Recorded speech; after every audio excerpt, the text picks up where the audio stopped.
welcome back to my channel, or if you're new here, welcome.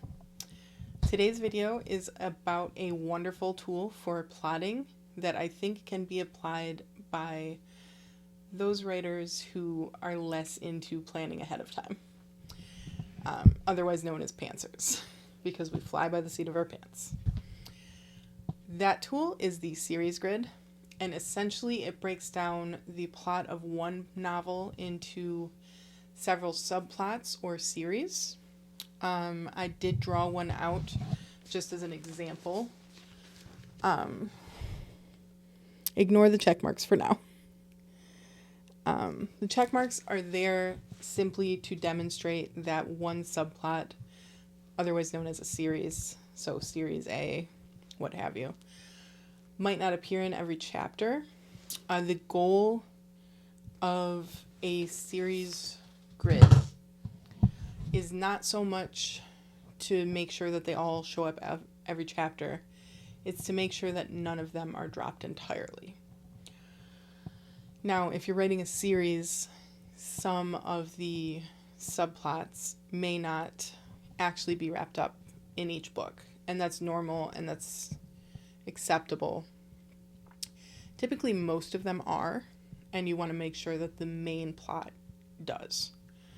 Either that, or I know some people like to end on like a cliffhanger, and that's fine too. I'm not a cliffhanger person. Yeah, so a plot grid, one famous user of a plot grid is J.K. Rowling, sorry.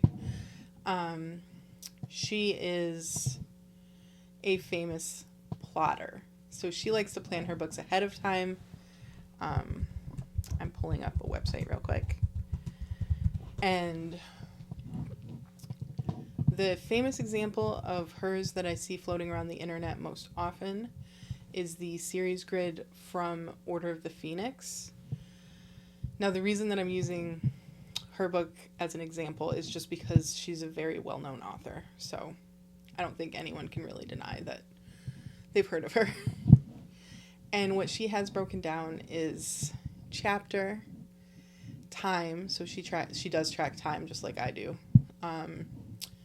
The title of her chapters, the main plot of the chapter, what's going on with the prophecy, what's going on with Cho or Ginny with Harry's attraction, the Order of the Phoenix, Dumbledore's army, Snape and Harry, and then Hagrid and Grawp. So there are quite a few series that she's tracking throughout that book, and I know it is kind of a chunky book, and some people have criticized it with how well it's edited, but I think that's just something that happens when people are working on a strict timeline. Yeah, so the series grid, yes, it can be used to plan ahead of time, and I think it's really a wonderful tool for plotters as well. But if you are a pantser and you want to just pants your way through a novel, through your first draft, you still have to apply structure at some point. So typically, a lot of pantsers honestly wind up rewriting their novels. It's common, it's not unheard of.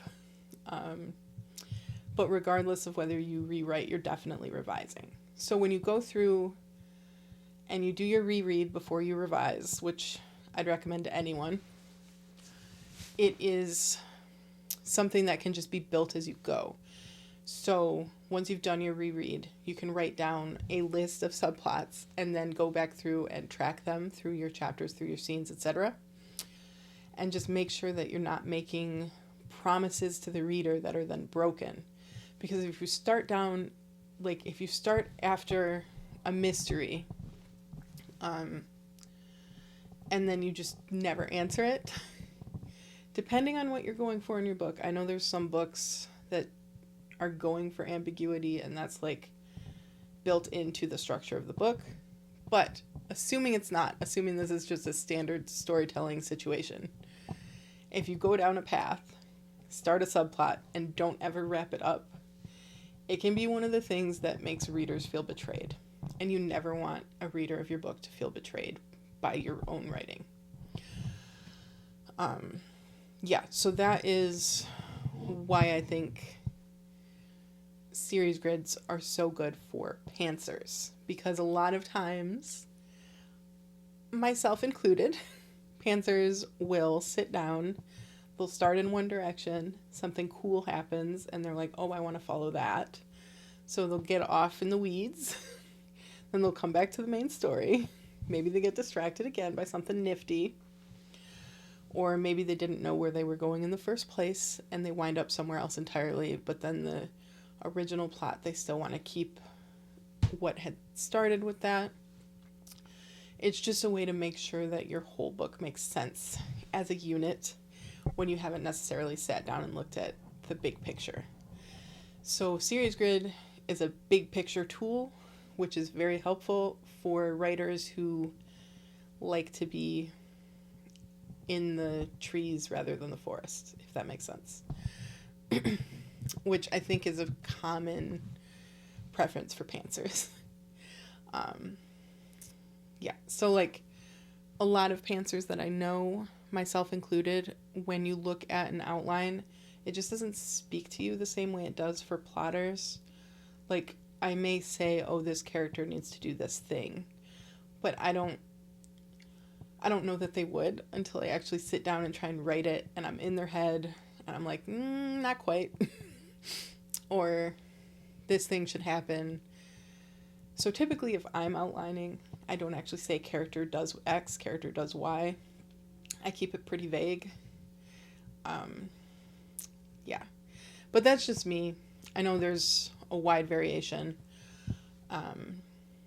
But I definitely think the Series Grid is a great tool, and I intend to use it when I'm revising Project Gold, which, if you've not been following the channel, that is the sequel to my debut novel, Showing Silver. It will conclude the Arkan duology, which was started with Showing Silver. So, yeah, I'm really looking forward to implementing the plot grid, series grid myself. It's a tool I've been aware of for a while, but I just haven't used it. Primarily because it is more useful for more complex plots, and Showing Silver only really had 2 series, well, 3 if you count the romantic subplot, but 4. But it was relatively simple. Like, it was easy for me to keep track of. It was a relatively short book. Project Gold, the sequel, is a little bit more robust, so I do think that I will benefit from a series grid, especially because I'm concluding the series. I don't want to leave anything unfinished. Yeah, so that is pretty much everything I had to say about a series grid. I know this video is a lot shorter than my usual videos, but if you have any questions about series grids or about like applying structure as a pantser, I would love to hear from you in the comments. That is actually a topic that I find personally very interesting. I may be a pantser, but I am very into plot structure. I love talking about plot structure, and various like writing theories. I get really into that. So if you've ever watched, I'll actually post it below, like link it below. Ellen Brock is an editor, and she has a video out about like the 4 different kinds of writers, and it's basically like a political compass, and it's pantser versus plotter, and then there's intuitive versus methodological. I can say words. I would be a methodological pantser. Yeah, but I will link that video below, as well as an article about J.K. Rowling and the series grid. Mostly about the series grid, but it uses her as an example.